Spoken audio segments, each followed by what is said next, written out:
Kuna muda natamani kwenda sokoni,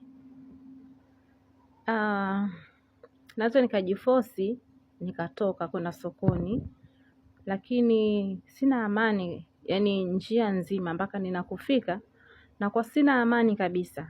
Yani akili yangu inaniambia kwamba kila ninayemuona anapita ananishangaa mimi kwa hali nilokuwa nayo.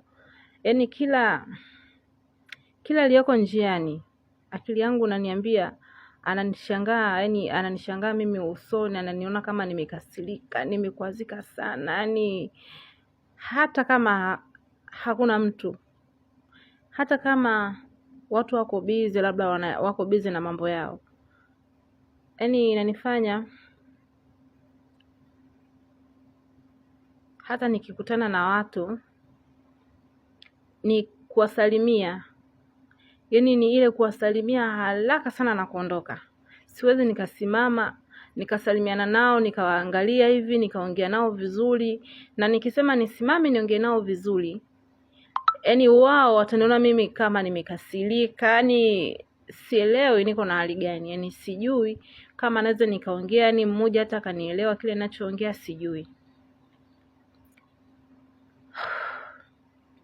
Niliwahi pata kazi za ndani,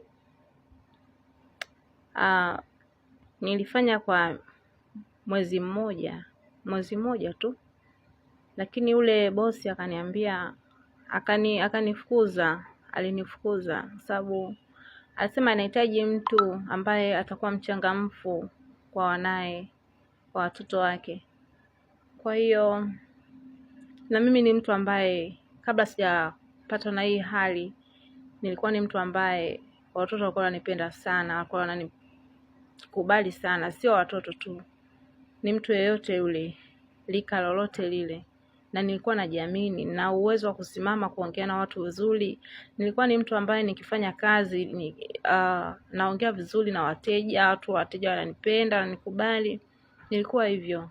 Kwa hiyo bosi akaniambia anahitaji mtu ambaye ataweza kucheka vizuri na watoto, ataweza kuongea vizuri na watoto, atakuwa mchangamfu muda wote. Kwa kuwa maisha ni magumu na hapa ni Dar es Salaam, ili nilazimu nifanye hiyo kazi ya house girl, kwa sababu hapa Dar es Salaam, sio Dar es Salaam tu, najua ni sehemu zote huwezi kukaa hivi bila kufanya kazi. Nilijiforce kwenda kwa kuwa mabosi walikuwa wanashinda kazini, mimi nilikuwa nashinda na watoto. Lakini hii hali imenifanya mpaka hiyo kazi nimeikosa, kwa sababu sijui niseme akili yangu, yani fikra zangu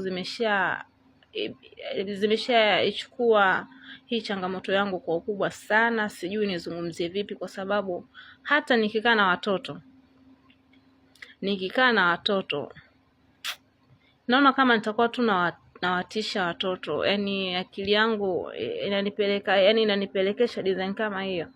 Naamini kwamba yani akili yangu inaaminisha kwamba hata nikikaa na watoto labda watakuwa